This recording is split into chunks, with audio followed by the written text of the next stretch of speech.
भूमिपुत्र्यै च विद्महे रामपत्न्यै च धीमहि तन्नः सीता प्रचोदयात्।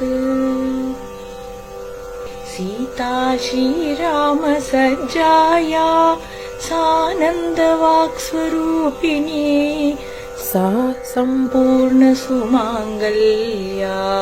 ज्वलदग्निशुचिस्फुरा मदम्बा श्रीमहालक्ष्मीर्मच्चित्तविलसत्प्रभा क्षमा गुण्याति सान्त्वामा सहजस्थितसद्गुणा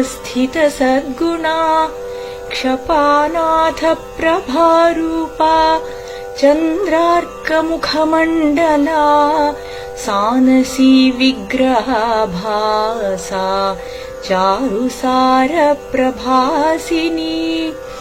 पदकोकनदात्नाभा पदाम्बुजसुलक्षणा पदपावित्र्यलक्षण्या पदाश्रितसुरक्षणा कराम्भोजाभयादात्री स्मिताम्भोरुहलोचनी करुणामयवीक्षण्या नयनाब्जविमोचनी सौन्दर्यदेवता सीता क्ष्मा पुत्री जनकात्मजा शिवचापलघूद्धारा कोमला शक्तिशालिनी श्रीरामतन्मया सीता रामपत्नीलसच्छविः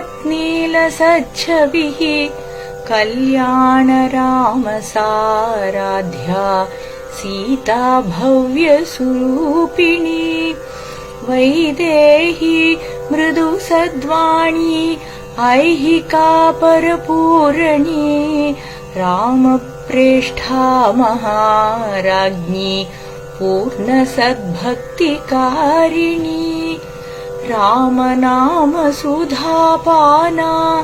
नामसारप्रमोदिता नामसध्यानसंलीना दहराकाशदर्शना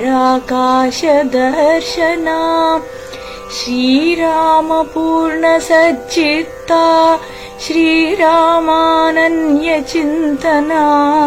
श्रीरामकीर्तिसम्मूला रामेण सहचारिणी रामावतारसम्पूर्णा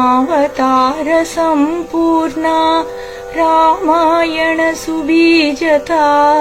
श्रीरामाभिन्नदिव्याभा साक्षात् ब्रह्मस्वरूपिणी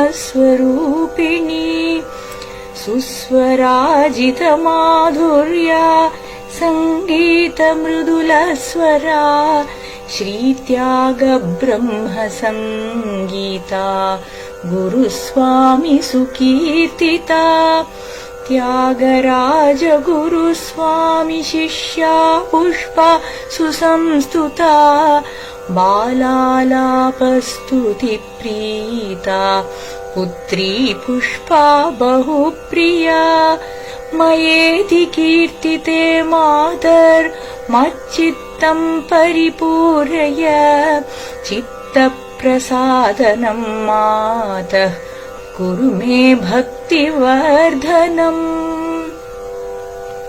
मङ्गलं रामसत्यै च सीतालक्ष्म्यै सुमङ्गलम् मङ्गलं मम मात्रे च महालक्ष्म्यै सुमङ्गलम् सीतास्तोत्रं सुसम्पूर्णं सीतानुग्रहकारकम् सीतानुग्रहसम्भावम् सर्वमङ्गलदायकम्।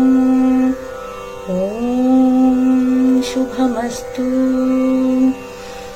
इति सद्गुरु श्री त्यागराजस्वामिनः शिष्यया भक्तया पुष्पया कृतं श्री सीतालक्ष्मी स्तोत्रं गुरौ समर्पितम्।